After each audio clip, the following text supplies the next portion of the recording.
Selamat berjumpa kembali Bapak Ibu Saudara. Mari kita akan kembali bersama-sama berdoa. Kita merendahkan hati kepada Tuhan agar Tuhan memberikan kebenarannya kepada kita. Segala kemuliaan, hormat, kejayaan, keagungan hanya bagi Tuhan Allah Bapa di dalam nama Tuhan Yesus Kristus, Allah yang mengasihi kami.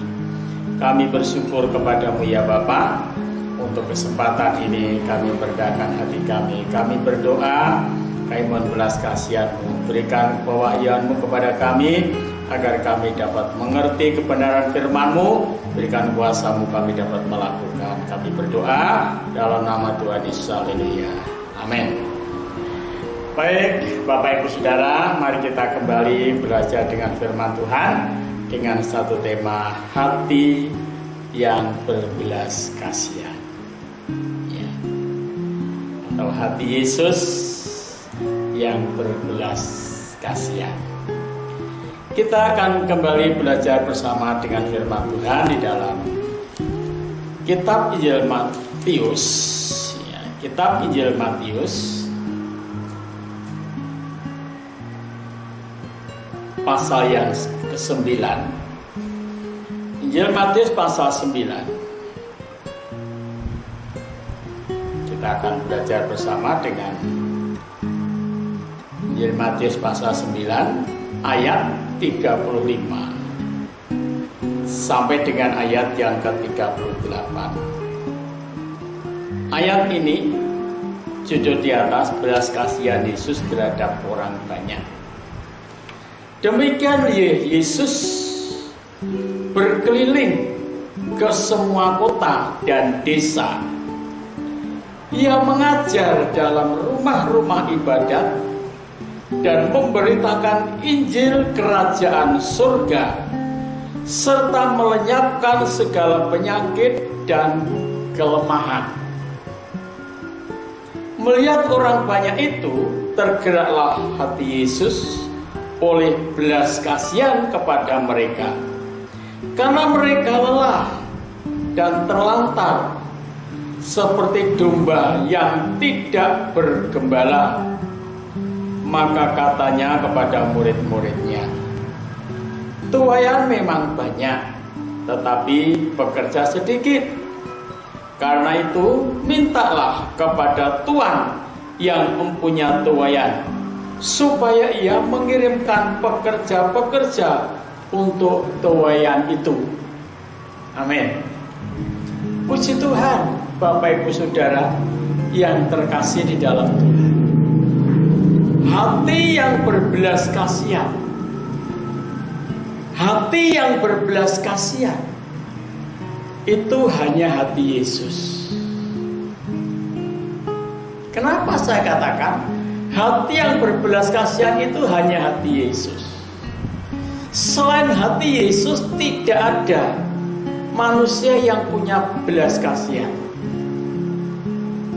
Saya percaya tidak ada.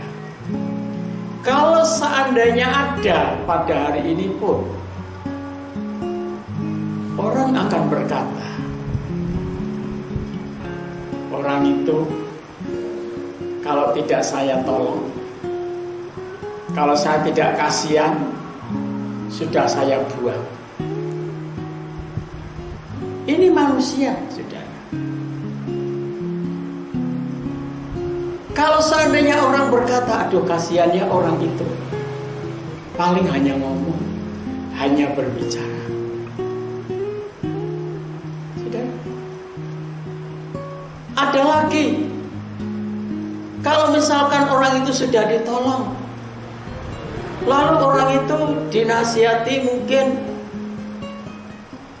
diminta supaya menurut apa yang dikehendaki oleh si penolong itu.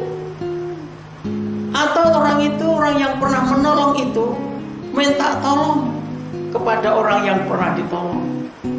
Dan orang yang dimintai tolong ini tidak bisa menolong. Orang akan berkata, dasar orang tidak tahu diuntung, tidak bisa balas budi dan sebagainya.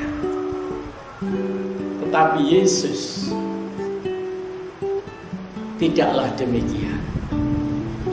Ada banyak orang yang ditolong oleh Yesus. Ada orang sakit, ada orang lumpuh, ada orang buta, ada orang tuli, ya, ada orang mati, ada orang kusta, ada orang busung, ada busung air. Yesus tidak pernah berkata, dasar orang tidak tahu diuntung.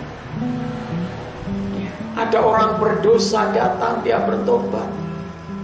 Ada orang sakit karena dosanya, dia akan, Tuhan cuma katakan, pulang ya, jangan berbuat dosa lagi. Yesus tidak pernah meminta sesuatu imbalan dari siapapun. Itu yang saya nyatakan, bahwa hanya Yesus yang punya belas kasihan. Pada hari ini saya mengajak kepada Bapak Ibu Saudara, kalau Bapak Ibu Saudara mau, mari ambil hati Yesus, minta hati Yesus untuk tinggal di dalam hati kita. Supaya apa? Supaya kita bisa hidup yang memiliki rasa belas kasihan ketika ada orang yang membutuhkan pertolongan. Saudara, ketika ada orang sakit, ketika ada orang lemah, ketika ada orang terlantar, ketika ada orang yang sedang mengalami kelelahan, ketika kita memiliki hati Yesus, kita berkata, aduh kasihan, orang itu perlu ditolong, aduh kasihan orang ini perlu dihibur, aduh kasihan orang ini perlu dibimbing. Alkitab mengatakan, yang dilihat Yesus satu, orang sakit. Kedua, orang yang terlantar. Ketiga, orang yang lemah. Dan yang keempat adalah domba-domba yang tidak bergembala. Artinya domba yang tidak bergembala itu artinya mereka hidup sesuka hati, semau gue. Tidak ada yang membimbing, tidak ada bimbingan, tidak ada tuntunan. Bapak Ibu Saudara yang terkasih di dalam Tuhan, Tuhan rindu setiap orang percaya, setiap orang beriman memiliki hati yang berbelas kasihan. Untuk apa? Tuhan Yesus berkata, tuaian memang banyak, ya, tetapi pekerja sedikit. Nah, pekerja yang seperti apa yang Tuhan maksudkan? Pekerja yang punya belas kasihan, pekerja yang siap untuk membimbing para domba-domba yang tidak bergembala, pekerja yang siap untuk memberikan kelegaan kepada orang-orang yang lelah, kepada orang-orang yang terlantar, pekerja yang menyembuhkan orang yang sakit. Mungkin saudara berkata, yang bisa menyembuhkan kan Tuhan, betul. Jangan lupa, Amsal berkata, mulut yang manis seperti obat yang manjur. Ya, mulut yang manis itu seperti obat yang manjur. Artinya ketika saudara dan saya ada satu ucapan, ada satu perkataan yang manis, yang penuh belas kasihan dari dalam hati, itu bisa mengobati orang yang sakit itu. Satu ketika kami berjumpa dengan seorang yang pulang dari rumah sakit. Dia katakan, Pak, seumur-umur saya, sakit yang paling sakit adalah ini. Kemarin, Pak, kenapa? Sakit apa, Pak? Bukan sakitnya, Pak. Saya sakit tidak boleh dijenguk siapapun, Pak. Wah, saya tersiksa, Pak. Jadi tersiksanya itu bukan karena tidak diobati sama dokter, sama perawat, bukan. Dia dirawat sama dokter, dia dirawat sama perawat. Tetapi keluarganya tidak ada yang boleh menjenguk. Dia merasa tersiksa. Ini saudara. Lalu saya tanya, lalu apa yang jenengan lakukan, yang Bapak lakukan? Ya, saya berdoa. Saya berdoa. Saya minta kekuatan Tuhan. Saya menyanyi. Saya mengucap syukur. Dan saya berusaha untuk membangkitkan diri saya sendiri. Saya harus bangkit, saya harus bangkit, saya harus bangkit.